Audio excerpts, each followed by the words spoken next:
السلام علیکم۔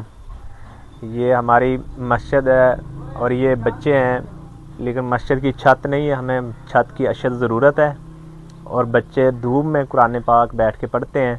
تو یہ ناظرین آپ کے سامنے ہے، مسجد کی چھت نہیں، ہمیں چھت کے لیے بہت زیادہ اشد ضرورت ہے، سریے کی ضرورت ہے، بجری کی اور سیمنٹ کی ضرورت ہے اور مزدوری کی ضرورت ہے، اور پھر نیچے فرش کی ضرورت ہے، اور مسجد کی یہ پلستر کے لیے سیمنٹ کی ضرورت ہے، مزدوری کی ضرورت ہے، دروازے ونڈو کی ضرورت ہے، اور پھر یہ ہمارا ساتھ ادھر مدرسہ ہے جس کی جو ہے خستہ حالت ہوئی پڑی ہے، تو یہ گرنے والا ہے۔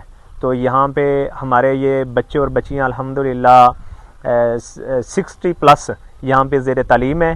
یہ ابھی مسجد تعمیر نہیں ہوئی پہلے الحمدللہ، لیکن جب تعمیر ہوگی تو الحمدللہ یہاں پہ 200 سے زیادہ جو ہے نا بچے اور بچیاں زیر تعلیم ہو سکتے ہیں انشاءاللہ اللہ کے فضل سے۔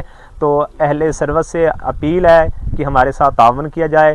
مسجد کے لیے واش روم کی بھی ضرورت ہے، اینٹوں کی بھی ضرورت ہے، ابھی مزید تو ہینڈ پمپ کی ضرورت ہے، تو ہمارے ساتھ تعاون کیا جائے۔ اللہ تعالیٰ آپ کو جزائے خیر عطا فرمائے۔ من بنا للہ مسجدا بنا اللہ لہ بیتا فی الجنہ، جس نے مسجد اللہ کا گھر دنیا کے اندر بنایا، اللہ تعالیٰ اس کے لیے جنت کے اندر ایک محل تعمیر فرمائے گا۔ تو آپ احباب سے یہی میری التماس ہے کہ آپ مسجد کے ساتھ اللہ کے گھر کے ساتھ تعاون فرمائیں۔ تو ہمیں جو ہے مسجد کے لیے سکاوا، وضو خانے کی ضرورت ہے، ٹوٹیوں کی ضرورت ہے، واش روم کی ضرورت ہے اور ہینڈ پمپ نلکے کی ضرورت ہے۔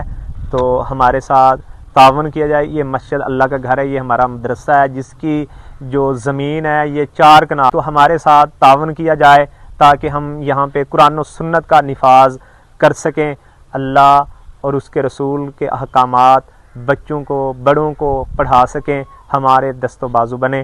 جزاک اللہ خیرہ۔